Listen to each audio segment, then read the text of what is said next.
नमस्कार सगळ्यांना. जबरदस्तीचे लग्न भाग 15. आदित्य सोफ्यावर बसला होता, दोन्ही हातांनी डोकं धरून. तो पूर्णपणे तुटला होता आणि सई त्याच्या खांद्यावर हात ठेवून शांतपणे त्याच्यासोबत बसली होती. ती काहीच बोलत नव्हती, पण तिचं ते शांत असणं त्याला खूप मोठा आधार देत होतं. बराच वेळ गेला, मग आदित्यने शांतता भंग केली. त्याचा आवाज खूप हरलेला होता. आदित्य म्हणाला, सगळं सगळं खोटं होतं सई. तिचं प्रेम, तिची काळजी, तिची भांडणं सगळं फक्त पैशासाठी आणि स्टेटससाठी होतं. मी इतका कसा आंधळा कसा असू शकतो, मला कधी कळलंच कसं नाही. सईचा आवाज खूपच शांत आणि समजूतदार होता. सई म्हणाली, तुम्ही आंधळे नव्हता, तुम्ही विश्वास ठेवला होता आणि प्रेम केल्यावर माणूस विश्वास ठेवतोच. विश्वास ठेवणं ही चूक नाहीये, चुकीच्या व्यक्तीवर विश्वास ठेवला गेला ही चूक आहे. पण ती तुमची एकट्याची नाही. कधी कधी आपण ज्यांना आपलं समजतो तेच आपला सगळ्यात मोठा घात करतात. आदित्यने तिच्याकडे बघितलं. त्याच्या डोळ्यात दुःख आणि अफराधीपणा होता. आदित्य म्हणाला, डॅड नेहमीच बिझनेसमध्ये बिझी असायचे. माझ्याकडे कधीच वेळ नव्हता त्यांच्याकडे.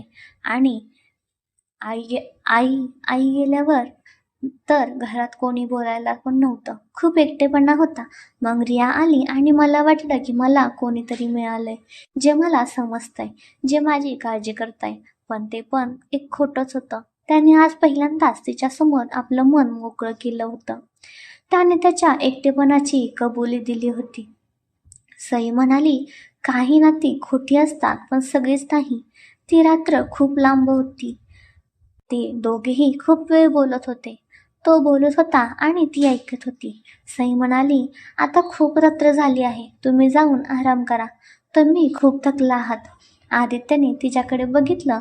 त्याच्या डोळ्यात एक वेगळीच कृतज्ञता होती. आदित्य म्हणाला, तू पण रात्रभर जागी आहेस माझ्यासाठी. तो उठून उभा राहिला आणि ते दोघेही शांतपणे आपल्या रूमच्या दिशेने चालू लागले. ते त्या बेडरूममध्ये आले.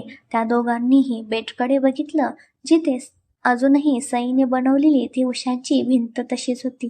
आदित्य काहीच न बोलता बेडजवळ गेला आणि त्याने एक एक करून त्या भिंतीतली प्रत्येक उशी उचलून बाजूला ठेवली. सई श्वास रोखून त्याच्याकडे बघत होती. त्याने बेड पूर्णपणे रिकामा केला. मग तो तिच्याकडे वळला. त्याचा आवाज खूपच हळू होता. आदित्य म्हणाला, या या भिंतीची आता गरज नाही. मग त्याने सईकडे बघितलं. आदित्य म्हणाला, तू बेडवर झोप, मी काउचवर झोपतो. सईने लगेच नकार दिला. सई म्हणाली, नाही, तुम्ही बेडवर झोपा, तुम्हाला आरामाची जास्त गरज आहे. मी झोपेन काउचवर. It's okay. त्यांच्यात पहिल्यांदाच एका वेगळ्या गोष्टीवरून वाद होत होता, एकमेकांच्या काळजीपोटी. आदित्य म्हणाला, मी म्हणालो ना तू बेडवर झोप. सई म्हणाली, आणि मी म्हणाले तुम्ही झोपा. आदित्य तिच्या त्या हट्टाकडे बघून हलकंसं हसला. कित्येक दिवसांनी त्याच्या चेहऱ्यावर एक खरी स्माईल आली होती. आदित्य म्हणाला, ठीक आहे, एक काम करूया, आपण दोघेही बेडवर झोपूया. बेड खूप मोठा आहे, तू तुझ्या साईडला झोप, मी माझ्या. प्रॉमिस, मी बाउंड्री क्रॉस करणार नाही. सईला काय बोलावं हेच कळेना. तिने फक्त हळूच होकारार्थी मान हलवली. दुसऱ्या दिवशी आदित्यने ऑफिसमधून सुट्टी घेतली होती. रियाच्या अटकेची बातमी सगळ्या न्यूज चॅनलवर आणि पेपर्समध्ये पसरली होती. राणे इंडस्ट्रीजच्या फॅक्टरीला आग लावणारी प्रसिद्ध मॉडेल रिया कपूरला अटक. विक्रम राणे डायनिंग टेबलवर बसून न्यूजपेपर वाचत होते. विक्रम राणे म्हणाले, मी तुला आधीच सांगितलं होतं, ती मुलगी बरोबर नाही, पण तू कधीच माझं ऐकलं नाहीस. जाऊ दे, जे झालं ते झालं. आता पुढे बघ, या केसमुळे आपल्या कंपनीच्या शेअर व्हॅल्यूवर काही परिणाम नाही झाला पाहिजे. त्यांच्या बोलण्यात मुलाबद्दलची काळजी नव्हती, तर फक्त बिझनेसची चिंता होती. आदित्य काहीच बोलला नाही.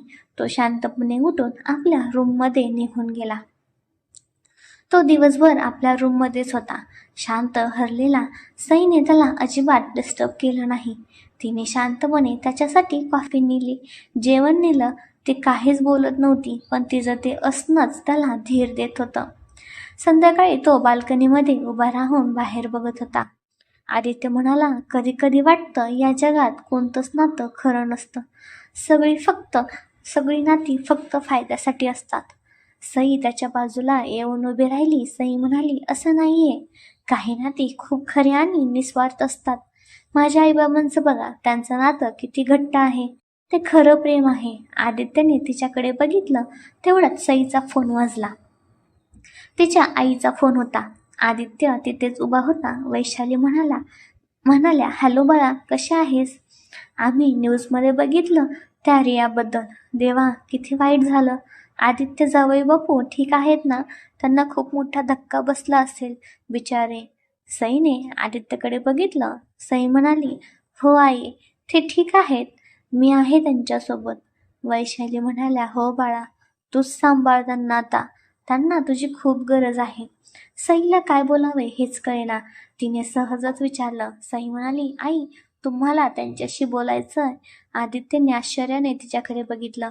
त्याने नकारार्थी मान हलवली, पण सईने त्याला फोन दिलाच. आदित्यने खूप अवघडलेपणाने फोन कानाजवळ लावला. आदित्य म्हणाला, हॅलो. पलीकडून वैशालीचा खूप प्रेमळ आवाज आला. वैशाली म्हणाला, जावई बापू, तुम्ही काळजी करू नका. वाईट वेळ येते आणि निघून जाते. जे खोटं असतं ते एक ना एक दिवस समोर येतच. तुम्ही स्वतःला सांभाळा. आणि आमची सई आहे तुमच्यासोबत. ती खूप समजूतदार आहे. ती तुमची खूप काळजी घेईल. आदित्य काहीच बोलू शकला नाही. त्याला आज पहिल्यांदाच कोणीतरी इतक्या आपुलकीने समजावत होतं. त्याच्या स्वतःच्या वडिलांनीही त्याला असं समजावलं नव्हतं. त्याला ते बोलणं खूप भावलं. आदित्य हळूच म्हणाला, हो, थँक्यू. त्याने फोन सईला परत दिला. त्याच्या डोळ्यात एक वेगळीच भावना होती. रात्री ते दोघेही एकाच बेडवर होते, वेगवेगळ्या बाजूंना. थोड्या वेळाने आदित्यला झोप लागली. तो खूप थकला होता, पण झोपेतही तो अस्वस्थ होता. तो झोपेत काहीतरी बडबडत होता. आदित्य म्हणाला, रिया, वाय. त्याच्या चेहऱ्यावर खूप वेदना होत्या. सईला ते बघवत नाही. तिला त्याची खूप काळजी वाटत होती. ती हळूच उठून त्याच्या जवळ बसली. तिने एक क्षण विचार केला आणि मग तिने खूप हळुवारपणे आपला हात त्याच्या डोक्यावरून फिरवला, जशी एखादी आई आपल्या मुलाच्या डोक्यावरून फिरवते. आणि मग ती त्याच्या कानाजवळ झुकली आणि हळूच म्हणाली,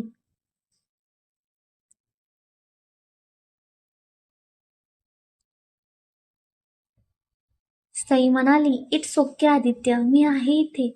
सगळं ठीक होईल. तिने ते शब्द वापरले जे त्याने तिच्यासाठी फार्म हाऊसवर वापरले होते. तिच्या त्या स्पर्शाने आणि आवाजाने आदित्य शांत झाला आणि झोपेतच नकळतपणे त्याने तिचा हात पकडला घट्ट.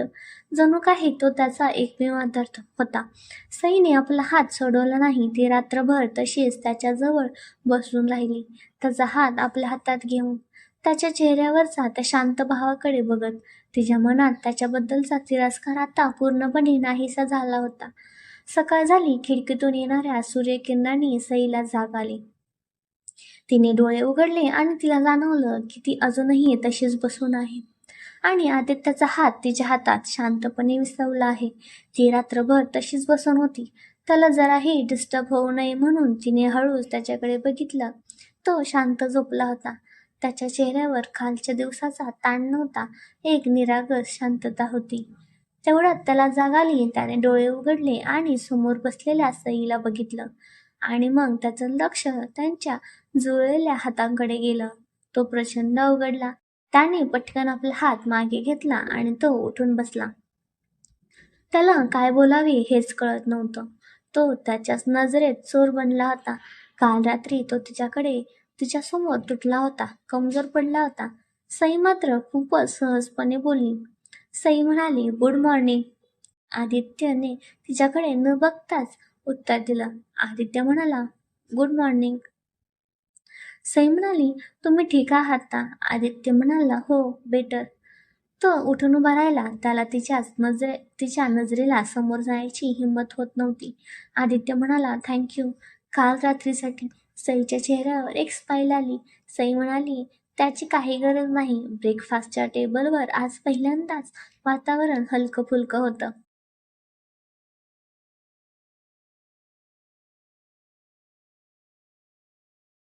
विक्रमराणे आदित्यच्या चेहऱ्यावरचा बदल बघून आश्चर्यचकित आणि कुठेतरी आनंदी झाले होते. विक्रमराणे म्हणाले, आदित्य, आज तू बरा दिसतोयस. काल खूपच डाऊन होतास. आदित्यने एक नजर सईकडे टाकली आणि मग तो वडिलांशी बोलायला. आदित्य म्हणाला, हो डॅड, आय एम फाईन. त्या एका नजरेने विक्रम राणेंना सगळं काही सांगितलं. त्यांना कळलं की त्यांच्या मुलाला अखेरीस एक भावनिक आधार मिळाला होता. ब्रेकफास्ट झाल्यावर आदित्य तयार होऊन खाली आला. तो ऑफिसला जायला निघाला होता. आदित्य सईला म्हणाला, तू तयार हो? सईने आश्चर्याने विचारले. सई म्हणाली, मी कुठे? आदित्य म्हणाला, ऑफिसला. आपण एकत्र जाऊया. सईला धक्काच बसला. सई म्हणाली, मी ऑफिसला? पण माझं तिथे काय काम? आदित्य तिच्या जवळ आला आणि खूप शांतपणे म्हणाला, आपण ज्या शत्रूला शोधतोय तो ऑफिसमध्ये असू शकतो. I need you there. तुझ्या ऑब्झर्वेशनची गरज आहे. तू तिथे असल्यावर मला मदत होईल. प्लस तो क्षणभर थांबला. आदित्य म्हणाला, तू तुझ्या ड्रीम कॅचरच्या कामावर पण लक्ष देऊ शकतेस. माझ्या केबिनमध्ये खूप जागा आहे. आपण एक वेगळा डेस्क लावूया तुझ्यासाठी. सई त्याच्याकडे बघतच राहिली. ज्या माणसाने तिला तिच्याच घरात एका कोपऱ्यात जागा दिली होती, तोच माणूस आज तिला त्याच्या ऑफिसमध्ये त्याच्या जगात जागा देत होता. तिच्या स्वप्नांना जागा देत होता. सईच्या डोळ्यात पाणी आलं. आदित्य म्हणाला, आता रडायचं नाही. चल लवकर तयार हो, मला लेट होतोय. तो हसला आणि आज त्याचं हसणं खोटं नव्हतं. जेव्हा आदित्य राणे आपल्या पत्नीसोबत सईसोबत ऑफिसमध्ये शिरला, तेव्हा अख्ख्या ऑफिसमध्ये जणू काही भूकंप झाला. सगळे कर्मचारी आश्चर्य आणि कुतूहलाने त्यांच्याकडे बघत होते. आदित्य राणे आणि त्यांची मिसेस एकत्र ऑफिसमध्ये ही त्यांच्यासाठी ब्रेकिंग न्यूज होती. आदित्यने कोणाकडेही लक्ष दिलं नाही. तो सरळ सईला घेऊन आपल्या भव्य केबिनमध्ये गेला. त्याने लगेच आपल्या टीमला मीटिंगसाठी बोलवलं.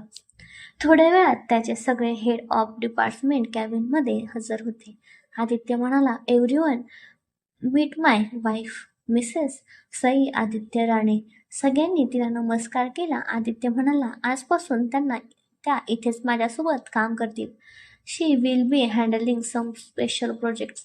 आणि हो, फॅक्टरीच्या आगीच्या प्रकरणात इन्व्हेस्टिगेशनमध्ये पण त्या मला मदत करणार आहेत. सो आय एक्सेप्ट की तुम्ही सगळे त्यांना पूर्ण कोऑपरेट कराल. त्यांना जी काही माहिती हवी असेल ती त्यांना मिळाली पाहिजे. त्याच्या आवाजात एक अधिकार आणि सईबद्दल एक आदर होता. तो सगळ्यांनी नोटीस केला. मीटिंग संपल्यावर आदित्यने सईला तिची जागा दाखवली. त्याच्याच केबिनमध्ये एका मोठ्या खिडकीजवळ त्याने तिच्यासाठी एक सुंदर आणि प्रोफेशनल डेस्क लावून घेतला होता. आदित्य म्हणाला, ही तुझी जागा. इथे तुला कोणीही डिस्टर्ब करणार नाही. सई म्हणाली, थँक्यू. आजचा दिवस तिच्यासाठी खूप वेगळा आणि खास होता. दुपारी जेवणाची वेळ झाली. आदित्यचं जेवण नेहमीप्रमाणे त्याच्या केबिनमध्ये आलं होतं. आदित्य म्हणाला, भूक लागली, चल जेवायला बसूया. सई म्हणाली, तुम्ही जेव्हा, मी नंतर कॅन्टीनमध्ये जाऊन काहीतरी खाईन. आदित्यने तिच्याकडे आश्चर्याने बघितलं. आदित्य म्हणाला, कॅन्टीन का? सई म्हणाली, नाही, म्हणजे तुम्ही इथे जेवता म्हणून. आदित्य हसला आणि म्हणाला, तू आली आहेस ना, आज आपण एकत्र जेऊया आणि कॅन्टीनमध्ये. सई म्हणाली, कॅन्टीन?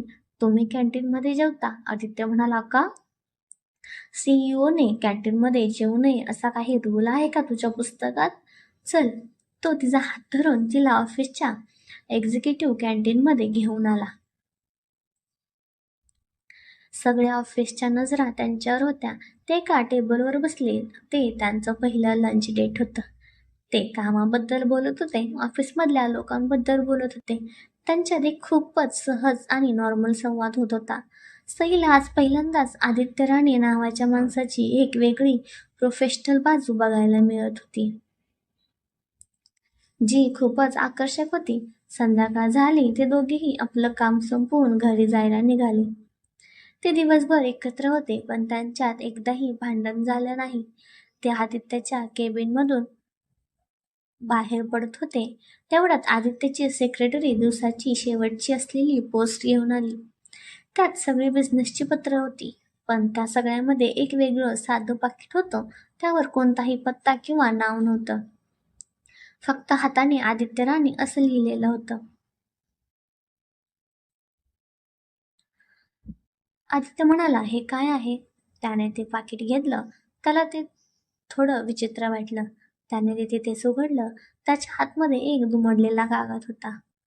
त्याने तो कागद उघडला. त्यावर वर्तमानपत्रातून कापलेल्या अक्षरांना चिटकवून एक मेसेज लिहिला होता. रिया तर फक्त एक बाद होती, खरा खेळाडू तर दुसराच आहे. तुझ्या आईने जी चूक केली मी तीच तू करतोयस. एका बाहेरच्या मुलीवर विश्वास ठेवून सांभाळून राहा आदित्य, कारण पुढचा वार तुझ्या सगळ्यात जवळच्या व्यक्तीवर असेल. तो मेसेज वाचून आदित्यच्या पायाखालची जमीन सरकली. त्याचा चेहरा पांढरा फटक पडला. त्याच्या मनात हजारो विचार येऊ लागले. खरा खेळाडू, माझ्या आईची चूक आणि पुढचा वार सगळ्यात जवळच्या व्यक्तीवर. त्याच्या मनात फक्त एकच नाव आलं, सई. त्याने घाबरून सईकडे बघितलं.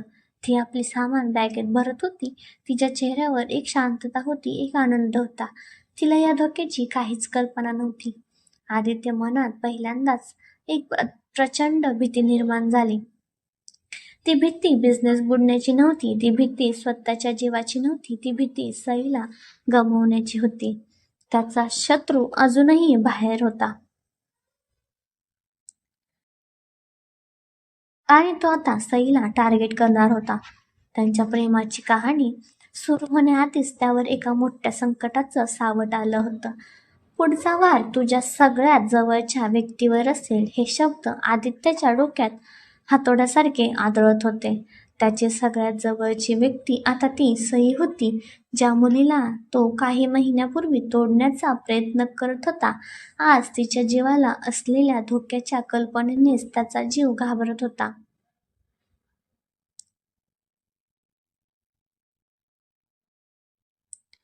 सईने त्याच्या चेहऱ्यावरचे बदललेले भाव बरोबर ओळखले. सई म्हणाली, काय झालं? कोणाचं पत्र आहे ते? तुम्ही अचानक इतके शांत का झालात? सगळं ठीक आहे ना? आदित्यने पटकन ते पत्र दुमडून आपल्या खिशात ठेवलं. त्याला सईला घाबरावायचं नव्हतं. त्याने चेहऱ्यावर एक खोटं हसू आणण्याचा अयशस्वी प्रयत्न केला. आदित्य म्हणाला, काही नाही, just some junk mail. Office politics, तुला माहितीये ना कसं असतं ते.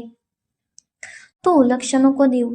चल निघूया, लेट होतंय. सईला माहिती होतं की तो खोटं बोलतोय. जंक मेल वाचून कोणाचा चेहरा इतका पांढरा फटक पडत नाही. पण तिने त्याला जास्त काही विचारलं नाही. तिला माहीत होतं की तो स्वतःहून काही सांगणार नाही. त्यांच्या घरापर्यंतचा प्रवास एका विचित्र तणावपूर्ण शांततेत झाला. आदित्यचं सगळं लक्ष गाडी चालवण्यापेक्षा आजूबाजूला जास्त होतं. तो सतत आरशात मागे बघत होता. त्याची गाडी चालवण्याची पद्धत खूपच डिफेन्सिव्ह झाली होती. सईला हे सगळं खूप विचित्र वाटत होतं, पण ती गप्प राहिली. त्या रात्री राणे मेन्शनमध्ये परतल्यावरही आदित्य खूपच अस्वस्थ होता. तो हॉलमध्ये एअर झरा घालत होता. सई म्हणाली, आदित्य, तुम्ही ठीक आहात ना? तुम्ही खूप टेन्स दिसत आहात. आदित्य म्हणाला, हो, आय एम फाईन. तू जा आणि आराम कर.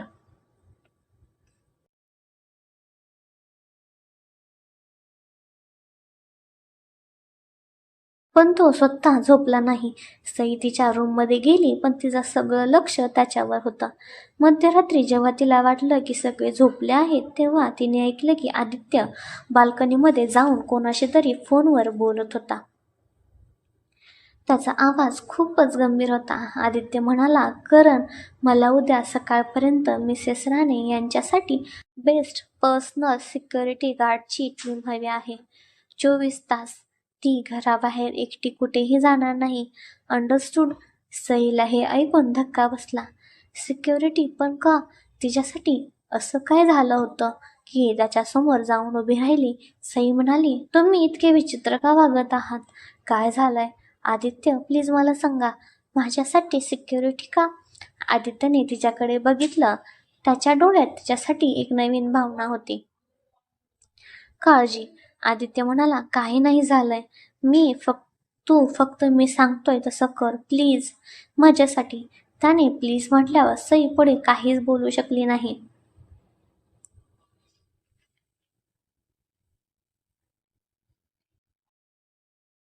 सकाळी सई आणि आदित्य खाली आले तेव्हा लिव्हिंग रूममध्ये 2 उंचपुरे काळे सूट घातलेले अनोळखी इसम उभे होते.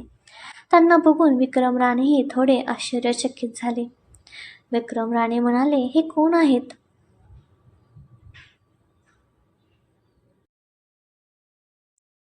आदित्यनेच ते उत्तर दिलं. आदित्य म्हणाला, हे सईचे पर्सनल सिक्युरिटी आहेत. आजपासून ते 24 तास तिच्यासोबत असतील. सईला हे सगळं बघून आता राग येऊ लागला. सई म्हणाली, काय सिक्युरिटी? पण कशासाठी? मला याची काहीच गरज नाहीये. मी माझ्याच घरात कैद्यासारखं नाही राहू शकत. मी कुठेही जाणार नाही यांच्यासोबत. आदित्यचा आवाज ठाम होता. आदित्य म्हणाला, सई प्लीज हट्ट करू नकोस. हे तुझ्या सेफ्टीसाठी आहे. सई म्हणाली, माझी सेफ्टी? पण धोका कशापासून आहे? कालपर्यंत तर सगळं ठीक होतं. त्या एका पत्रानंतर असं काय बदललं? आधी मला सांगा, त्या पत्रात काय लिहिलं होतं? नाहीतर मी हे अजिबात मान्य करणार नाही. आदित्य पूर्णपणे अडकला होता. त्याला आता खरं सांगावंच लागणार होतं. त्याने खिशातून ते पत्र काढलं आणि ते विक्रम राणेंच्या हातात दिलं. विक्रम राणेंनी ते पत्र वाचलं आणि त्यांचा शांत चेहरा रागाने लाल झाला. पुढचा वार तुझ्या सगळ्यात जवळच्या व्यक्तीवर असेल. हे वाक्य वाचून सईच्या पायाखालची जमीन सरकली. तिला आता कळलं की आदित्य इतका का घाबरला होता. विक्रम राणे म्हणाले, हा शत्रू खूपच धोकादायक आहे. आदित्य, तो आता आपल्या घरात घुसलाय.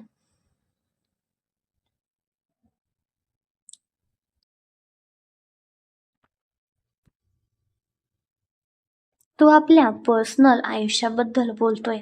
सई आदित्यजवळ गेली. तिचा आवाज आता खूपच शांत झाला होता. सई म्हणाली, तुम्ही मला हे आधीच का नाही सांगितलं? मी उगाच तुमच्यावर चिडले. आदित्य म्हणाला, मला तुला घाबरवायचं नव्हतं. याच्या त्या एका वाक्यात तिच्याबद्दलची काळजी स्पष्ट दिसत होती. त्या घरात आता एक नवीन तणाव होता, एक भीती होती. दुपारी सई विक्रम राणेंना त्यांच्या स्टडीमध्ये भेटायला गेली. तिला तिच्या प्रश्नांची उत्तरं हवी होती. सई म्हणाली, अंकल, मी तुम्हाला एक पर्सनल प्रश्न विचारू शकते का? विक्रम राणे म्हणाले, विचार. सई म्हणाले, त्या पत्रात आदित्याच्या आईने केलेल्या चुकीबद्दल लिहिलं होतं. काय चूक होती ती? आणि त्या कुठे आहेत?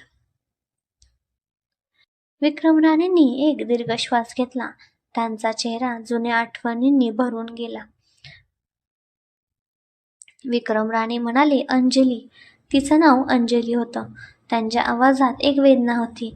विक्रम राणे म्हणाली, ती खूप सुंदर आणि खूप चांगली होती. या घरासाठी ती परफेक्ट होती. पण ती खूप भोळी होती. ती बाहेरच्या लोकांवर पटकन विश्वास ठेवायची. तिला माणसं ओळखता येत नव्हती. सई शांतपणे ऐकत होती. विक्रम राणे म्हणाले, तिनेही अशीच एक चूक केली होती. तिने एका अशा माणसावर विश्वास ठेवला ज्याने तिचा वापर केला. त्याने आमच्याशी बिझनेस रायव्हरली काढण्यासाठी तिच्याशी मैत्री केली. तो तिच्याशी खूप गोड बोलायचा, तिची खोटी स्तुती करायचा आणि तिने त्याच्यावर विश्वास ठेवून त्याला राणे इंडस्ट्रीची खूप महत्त्वाची आणि कॉन्फिडेन्शियल माहिती दिली. जेव्हा मला हे कळलं तेव्हा खूप उशीर झाला होता.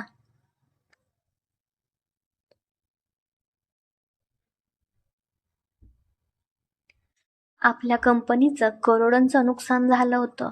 तो माणूस तो करण सिंघानियाचा वडील होता, सुधीर सिंघानिया. सईला प्रचंड मोठा धक्का बसला. सई म्हणाली, मग मग त्या कुठे गेल्या? विक्रम राणेंचा आवाज जड झाला.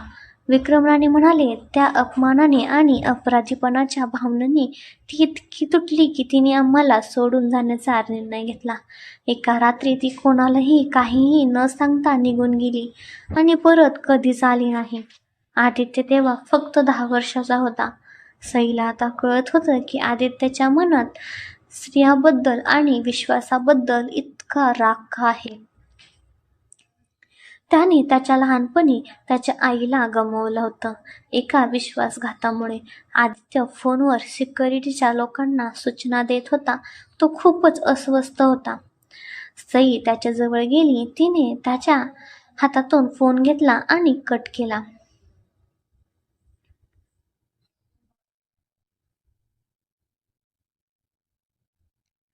आदित्य म्हणाला, काय करतेस? सई म्हणाली, तुम्ही काळजी करू नका. आदित्य, मी कुठेही जाणार नाही आणि मी स्वतःची काळजी घेऊ शकते. पण आता तुम्हाला माझी काळजी करावी लागेल. आदित्यने तिच्याकडे बघितलं. सई म्हणाली, तुम्ही दिवसभर काहीच खाल्लं नाही. चला, मी तुमच्यासाठी कॉफी बनवते. आपण बाल्कनीत बसून पिऊया. आदित्यला नाही म्हणवलं नाही. ते दोघेही बाल्कनीत बसले होते. समोर मुंबई शहराचे दिवे चमकत होते. त्यांच्यात एक शांतता होती. आदित्यने बोलायला सुरुवात केली. आदित्य म्हणाला, तू घाबरली नाहीस?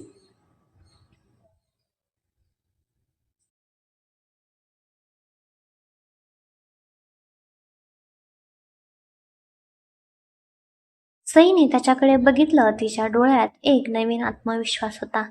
सई म्हणाली, आधी वाटत होतं की खूप, पण आता नाही. आदित्य म्हणाला, का? सईने एक छोटी स्माईल दिली. सई म्हणाली, कारण आता तुम्ही माझ्यासोबत आहात. तिचं ते एक वाक्य आदित्यच्या काळजाला स्पर्श करून गेलं.